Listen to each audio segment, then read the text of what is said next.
नमस्कार श्रोते हो, नवनाथ कथासार अध्याय 5 श्रवण करू इच्छिणाऱ्या सर्व श्रोत्यांना माझा मनपूर्वक नमस्कार. श्री गणेशाय नमः.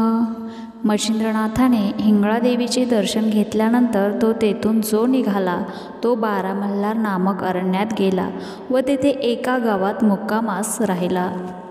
रात्री एका देवालयात स्वस्त निजला असता सुमारे 2 प्रहर रात्रीस मोठा आवाज ऐकू येऊन असंख्य दिवट्या त्यास दिसल्या. हे पाहून भूतावळ उठली असे मच्छिंद्रनाथांच्या मनात आले व काही चमत्कार दाखवून त्या सर्वांस अनुकूल करून घ्यावे असा त्याने विचार केला. मग त्याने लागलीच स्पर्शास्त्राची योजना केली. त्या अस्त्राच्या अद्भुत शक्तीच्या प्रभावाने सर्व भूतावळ तेथे खिळून राहिली. त्यांना हालचाल करता येईना व ती सर्व भूते झाडाप्रमाणे चिकटून राहिली. ती भूते नित्यनियमाप्रमाणे वेताळाच्या भेटीत जाण्यास निघाली होती. परंतु मध्येच हा प्रसंग पडल्यामुळे ती त्या दिवशी वेताळास भेटली नाहीत. इकडे वेताळाने ती का आली नाहीत याची चौकशी करण्यासाठी दुसरे भूते तिकडे पाठवली. मग 5-7 भूते वेताळाची आज्ञा मान्य करून शरभतिरी आली आणि शोध करून पाहू लागली.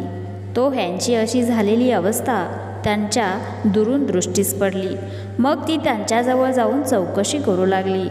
तेव्हा तेथे कोणी एक सिद्ध आला असून त्याच्या सामर्थ्याचा हा सर्व खेळ असल्याचे समजण्यात आले. मग तो सिद्ध कोठे उतरला आहे ह्याचा तपास करीत फिरत असता मच्छिंद्रनाथास वेताळाकडून आलेल्या भूतांनी पाहिले. तेव्हा ह्याचीच अद्भुत करणी असावी असा त्यांच्या मनात संशय आला.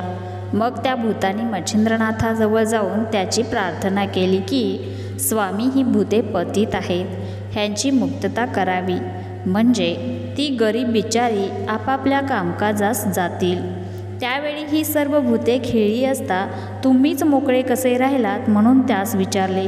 तेव्हा त्यांनी उत्तर दिले की ही भूते आज आली नाहीत म्हणून त्यांचा तपास करण्याकरता वेताळाने आम्हास इकडे पाठवले आहे.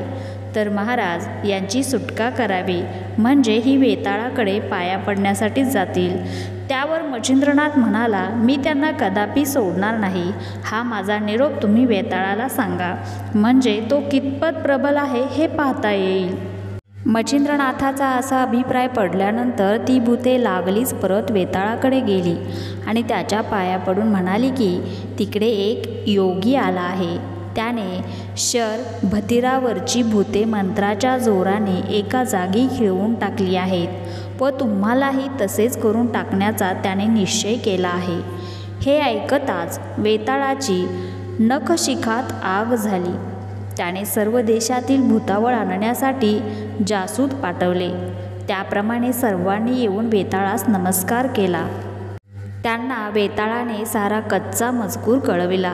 मग सर्वजण आपापल्या फौजेनिशी शरभतिरी येऊन दाखल झाले व तेथे भयकारक भूतचेष्टा करून दाखवू लागले. हे मच्छिंद्रनाथाने पाहून भस्म मंत्रून ठेवले व त्यांचा प्रताप किती आहे हे पाहण्याच्या विचाराने काही वेळ उगाच राहिला. पुढे त्याने वज्रस्त्र मंत्र जपून सभोवती एक रेघ ओढली व वज्रशक्ती मस्तकावर धरली. तेने करून भूतांना जवळ जाता येईनासे झाले. भूतांच्या राजांनी झाडे, डोंगर नाथावर टाकले, परंतु त्याचे काही चालले नाही. त्यांनी आपल्याकडून सर्व शस्त्रे अस्त्रे सोडून इलाज केले, परंतु मच्छिंद्रनाथापुढे ते दुर्बळ ठरले. शेवटी मच्छिंद्रनाथाने सर्पास्त्र योजून सर्व भूतांना एकदम खिळवून टाकले. त्यावेळी पिशाच्यांच्या अष्टनायकांपैकी झोटिंग, खेळता, बावरा, महंगंदा, भुंजा, महिषासूर व धुळवान हे 7 जण मच्छिंद्रनाथाचे पाय धरून ओढण्याची वाट पाहत होते. पण तितक्यात नाथाने चपळाईने वज्रास्त्र सिद्ध करून ते सर्व दिशांकडे संरक्षणासाठी ठेवले व दानवास्त्र सिद्ध करून मृदू, कुंभक, मरू, मलिमल, मुचकुंद, त्रिपूर, बळजेटी हे 7 दानव निर्माण केले. मग 7 दानव व 7 भूतनायक यांची झोंबी लागली. एक दिवसभर त्यांचे युद्ध चालले होते, पण दानवांनी त्यास जर्जर करीताच ते अदृश्य झाले. शेवटी मच्छिंद्रनाथाने वासव शक्ती सोडून वेताळास मूर्छित केले. त्याची अगदी प्राण जाण्याची वेळ आली तेव्हा निरुपाय होऊन त्याने निरअभिमानाने मच्छिंद्रास शरण जाऊन प्राण वाचवून घेण्याचा बेत केला. मग वेताळासह सर्व भूतनायकांनी मच्छिंद्रनाथाची प्रार्थना केली की आमच्या मरणाने तुला कोणता लाभ व्हायचा आहे. आमचे प्राण वाचवल्याने आम्ही जगात तुझी कीर्ती गाऊ व तू सांगशील ते काम करू. यमाजवळ यमदूत आहेत, विष्णूजवळ विष्णुदूत आहेत. त्याचप्रमाणे आम्ही अवघे आपापल्या पिशाच्च फौजेसह तुझ्याजवळ राहून तुझा हुकूम मानू. हे वचन जर आम्ही असत्य करू तर आम्ही आमच्या पूर्वजास नरकात टाकू. अशी भूतांनी दीनवाणीने केलेली प्रार्थना ऐकून मच्छिंद्रनाथाने सांगितले की साबरी विद्येवर माझे कवित्व आहे. याकरिता जो मंत्र ज्या प्रकरणाचा असेल त्याप्रमाणे तुम्ही वागून मंत्रावर हुकूम कार्यसिद्ध होण्यासाठी तुम्ही मंत्र जपणाऱ्याला सहाय्य करावे. तसेच मंत्र घोकून पाठ करणारा सहित मंत्र सफल झाला पाहिजे. हे सर्व मच्छिंद्रनाथाचे म्हणणे सर्वांनी संतोषाने कबूल केले. तसेच त्यांचे भक्ष कोणते हे सर्व त्यांना सांगून ठेवले आणि मंत्राच्या सिद्धतेची वेळ ग्रहणामधली कायम केली. याप्रमाणे मच्छिंद्रनाथाने सर्व प्रकारच्या लागणाऱ्या कबुलायती वेताळाजवळून करून घेतल्या.